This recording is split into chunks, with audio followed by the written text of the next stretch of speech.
बाबा साहब के अनुयायी जो स्वर्गीय हमारे मान्यवर कांसीराम साहब जो कि DS4 बाम सेफ एवं बहुजन समाज पार्टी का नाम देने वाले, बहुजन समाज पार्टी के स्थापना करने वाले मान्यवर कांसीराम साहब का आज परिनिर्वाण दिवस है। इस अवसर पर मैं चाहूँगा कि ये सभी हमारे जितने भी बैठे हुए आए हुए सभी भाई एवं बहन तथा ये बच्चे बूढ़े सभी परिवार एकत्रित हुए हैं। मैं चाहूँगा कि आप बारी बारी से आप लोग जो भी बच्चे खुचे हुए हैं आकर फूल चढ़ाने का काम करें। इनका जन्म मान्यवर कांसीराम साहब का जन्म 15 मार्च 1934 को हुआ था।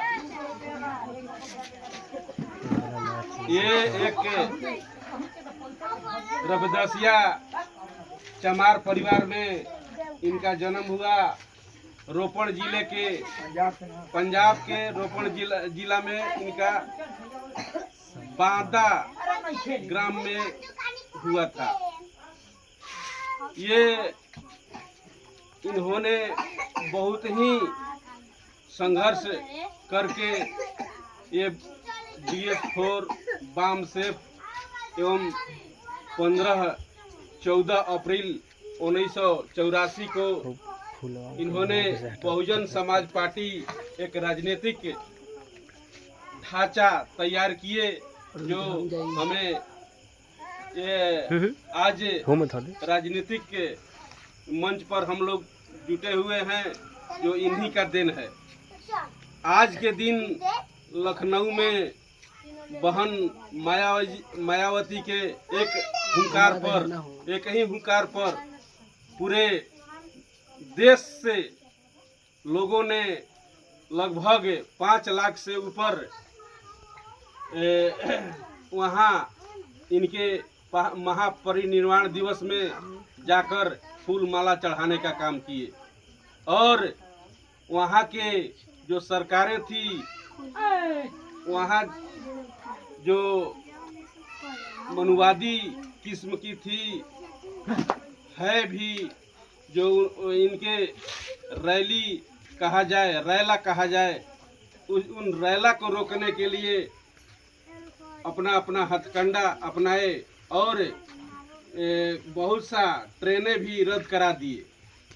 तो ऐसे मानसिकता रखने वाले, सोच रखने वाले के ये मान्यवर कांसीराम की जो अभी हमारी बहना सुश्री मायावती जी अभी उनके कर्मा को बढ़ाने का काम कर रही है। साथ ही साथ एक कवि ने कहे थे कि मान्यवर कांसीराम की नेक कमाई तूने सोती कम जगाई। कहने का मतलब वे इतना कह चुके कि हमारा समाज जो सोया हुआ था, मान्यवर साहब यदि नहीं होते तो हम यहाँ तक नहीं पहुँच पाते। न हमारे बाबा साहब को पहचान कराने वाले मान्यवर कांसीराम साहब ने थे। लेकिन आज हमारे जितने भी दलित समाज के सर ऊंचा करने के लिए एक प्लेटफॉर्म दिए, लेकिन हमारा दलित समाज समझ नहीं रहा है। क्योंकि इस दलित समाज को समझने में हमें लगता है कि काफ़ी समय लग जाएगा। पढ़े लिखे होते हुए भी हमारा समाज एकदम अंधा बना हुआ है। मान्यवर कांसीराम कैसा आदमी थे जो कि एक उस जमाने में 100 बरस पहले जो कि कोई नौकरी चाकरी नहीं था, वे नौकरी करते थे, वो भी एक साइंटिस्ट के पद पर थे।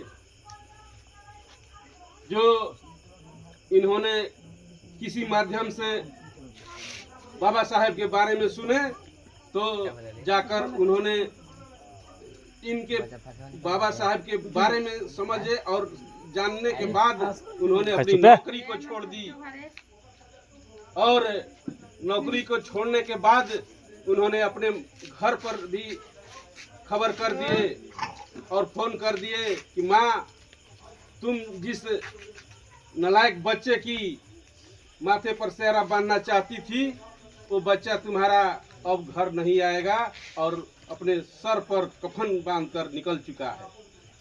धन्य है वैसी माँ, धन्य है उनके लाल कांशीराम साहब, जिन्होंने साइकिल से चलकर कन्याकुमारी से कश्मीर तक, उड़ीसा से बंगाल तक साइकिल से चलकर जन जन को आंदोलन करके उन्होंने जगाए थे। ऐसा महापुरुष को हमें सत सत नमन करना चाहिए।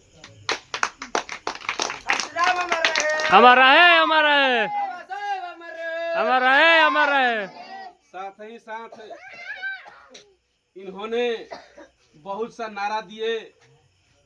देखे कि हमारा समाज पिछड़ा हुआ है, हमारा समाज वोट देता है लेकिन शासन दूसरा करता है। उन्होंने एक नारा दिए कि वोट हमारा, राज तुम्हारा, नहीं चलेगा, नहीं चलेगा। इन्होंने नारा दिए और हमारे जितने भी